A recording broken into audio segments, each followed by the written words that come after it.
YCP అధినేత జగన్ ఇటీవల ఎంతో ప్రతిష్టాత్మకంగా ప్రారంభించిన డిజిటల్ బుక్ యాప్ ఇప్పుడు ఆ పార్టీకి ఇబ్బందికరంగా మారింది. వైసీపీ కార్యకర్తలకు అన్యాయం జరిగితే ఫిర్యాదు చేసేందుకు తీసుకొచ్చిన ఈ వేదికపై ఏకంగా ఆ పార్టీ మాజీ మంత్రి విడుదల రజనీపైనే తొలి ఫిర్యాదు నమోదు కావడం తీవ్ర కలకలం రేపుతోంది. తనపై దాడి చేయించారంటూ నవతరం పార్టీ జాతీయ అధ్యక్షుడు రావు సుబ్రహ్మణ్యం ఈ ఫిర్యాదు చేస్తారని.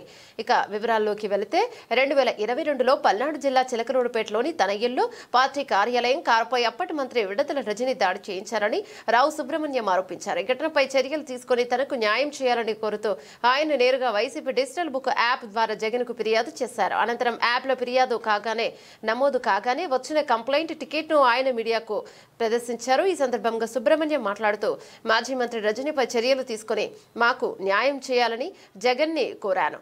ఇక ఈ ఫిర్యాదుపై సరైన విచారణ జరిపిస్తే జగన్ చెప్పినట్లుగా ఈ యాప్ ద్వారా కార్యకర్తలకు న్యాయం జరుగుతుందనే నమ్మకం కలుగుతోందని పేర్కొన్నారు.